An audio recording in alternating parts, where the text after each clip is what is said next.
Right, today, glorious day. Today is the day that we're going to do, well, I'm going to do what I've been wanting to do for a freaking long time, and that is a proper freaking track day on the MT09.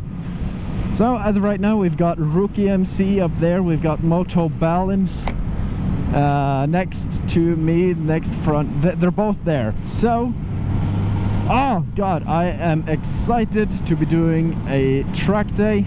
Finally, I've got something on my nose, hold on. Track day, baby. I'm gonna try to film. I've got Marcus with me, he's in the car behind me, if you can see right there. He will be Supermoto Slide me. We're gonna do the track day. Marcus is gonna take some pictures, maybe some video, who knows. It's gonna be just an awesome day, so stay tuned. And I'll see you on the track, I guess.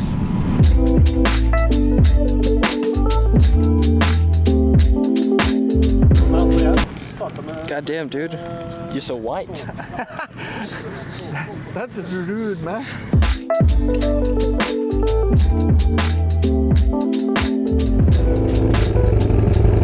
Right, we're about to head to the track. I'm probably not going to be talking a lot, but you know, the first 2 rounds we're gonna take it calm, and then no passing unless on the big stretch.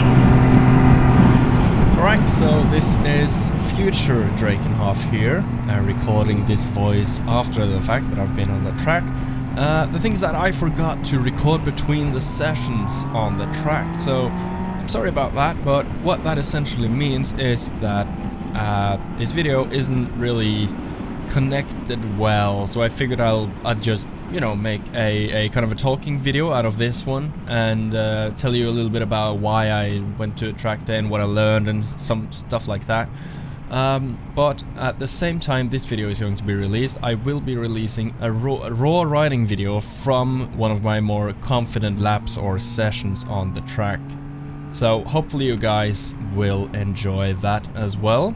There will probably be a little bit on this video as well. But I wanted to talk about why I decided to do a track day. And there are 2 main reasons. One, earlier this summer I took photos for Rookie MC once on one of his track days, and it looked like a lot of fun, which is kind of a reason why I decided to go on the track. But maybe the biggest decider as of why I decided to go on the track is because, as some of you might know, the new people might not, but I crashed on September last year with this very MT09, and I told myself after that I would go to the track and improve my riding skills and ergo kind of my safety. It's also a very good place to kind of ride like a maniac because it's safe, and then maybe I'll be a little bit more calm on the road afterwards. As of making this video, I've done a total of 3 track days. The one I have footage from is an actual track day, but the 2 others are with an organization that actually has courses, and to be honest, that is great because they are insurance friendly. One of the conditions to be able to attend one of these courses is that you aren't allowed to record, which in my eyes is totally fair. So here is some of the things I learned on, well, my now 3 kind of track days. Scraping the knee is hard, but if you just if you gradually get comfortable feeling like you're gonna fall off the bike and get more comfortable with almost falling off the bike, well, or at least feeling like you're gonna fall off the bike, you'll eventually get there like I did. I had 2 sessions where I'm guessing I was kind of close to scraping the knee, but on the 3rd session I just said, you know what, I'm gonna hang off the bike, I'm gonna be calm, I'm just gonna, you know, do whatever I need to do to be able to ride. I want to scrape the knee, so then I did on the 3rd session, and my god, it felt great, and once I actually managed to scrape the knee, then it wasn't that hard, to be honest. But it's kind of, I guess it's kind of like a wheelie. When you have scraped the bike once, it's not that difficult to do it again, I'm guessing. I don't know, I'm not a wheelie guy, but I can definitely scrape a knee. That I have proved to myself. Track days are freaking exhausting. I mean, we did four sessions, where each session was 20 minutes. My lord almighty, it was just exhausting, to be honest. The fourth session, I was done, man. I was done. It was so exciting. You'll probably hear it in the raw video, which is probably going to be from the third session or the fourth or both. I don't know, because I haven't made it yet. But so after doing these track days, I realized I am a slow rider, but I'm definitely not the slowest, which is great. I'm in the middle somewhere, which is fun. I learned a lot, but there is always a lot to learn. I mean, almost everything is like that. And I've definitely become a better rider than I was, and hopefully I am smart enough to keep my spirited riding on the track from now on. I'll probably do a lot more track days on the next year. Hopefully. I really want to do a lot more. And I would really recommend absolutely anyone to go and do a track day. It was just an incredible experience. First of all, you get to really test your bike and your riding skills, but it's a lot of fun when you go there with friends and stuff like that. You can talk to other bikers, and you know, it's a good time. It's a good time. We were very fortunate with the weather. As you can see, it was quite sunny, a little bit cloudy, but sunny. And no rain, no freaking rain. That is great, super, and awesome. So if there's anything you think that I might be able to answer, you can leave that in the comments down below. And if not, you can check me out on Instagram. I'm at Mr.Drakenhoff. It pops up on the screen, I'm guessing. And yeah, that is basically all I had to say for as of right now. If there's anything you're wondering, just put that in the comments. But if you don't want to comment anything, that's fine. I guess I'll just catch you in the next video. And now, by the way, the rest of the video is just going to be me riding. So a raw video from the first ever lap I did on the track. So if you want to listen to that and stuff like that, then yeah, go ahead. Cool. Bye.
God, I'm actually not able to speak. I'm concentrating so hard.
I'm tired.